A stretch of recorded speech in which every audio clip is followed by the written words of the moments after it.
Today on the Daily Dose, Pearl Harbor.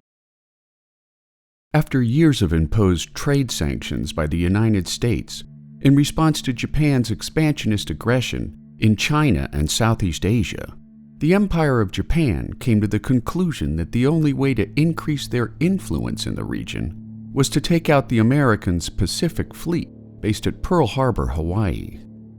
After months of planning and practice, at 8 a.m. Sunday morning, December 7, 1941, Japanese warplanes filled the sky over Honolulu, wreaking havoc on the Americans' idle and unsuspecting Pacific Fleet. At 8:10, an 1,800-pound bomb careened through the forward deck of the USS Arizona, exploding an ammunition magazine before sending 1,000 sailors to a watery grave. Just as the Arizona slipped beneath the surface, torpedoes fired by two-man Japanese subs took out the battleship USS Oklahoma, which in turn rolled onto her side with 400 sailors on board.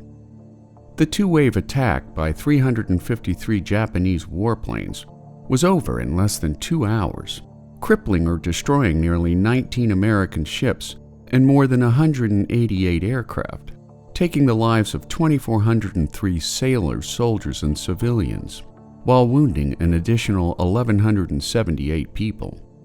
Fortunately for the Americans, all of her Pacific Fleet aircraft carriers were out to sea at the time of the attack, some which had returned to the mainland, while others were delivering warplanes to troops stationed on Midway and Wake Islands. A secondary plus was that the Japanese attack failed to damage the Americans' vital onshore facilities, such as oil storage tanks, repair shops, shipyards, and submarine pens, which allowed the American Navy to rebound relatively quickly after the attack. Within 6 months, 5 battleships and 2 cruisers were patched and refloated so that they could be sent to shipyards in Pearl Harbor or on the west coast of the United States. Intensive salvage operations continued for another year, witnessing a total of some 20,000 man-hours by underwater divers.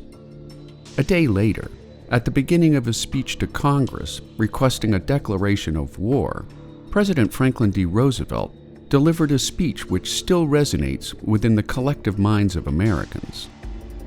Yesterday, December 7th, 1941,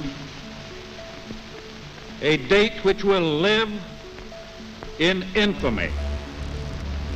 The United States of America was suddenly and deliberately attacked by naval and air forces of the Empire of Japan.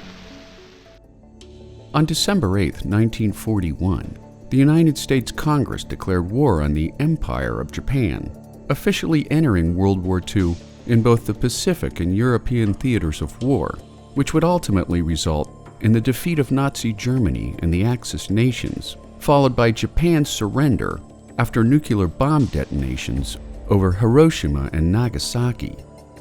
All told, during the 5+ years of World War II, 70 to 85 million people would lose their lives to the madness of war. And there you have it, Japan's unprovoked attack on Pearl Harbor, today in the Daily Dose. If you like learning something new every day, subscribe to the Daily Dose on YouTube, or sign up for emails at dailydosenow.com.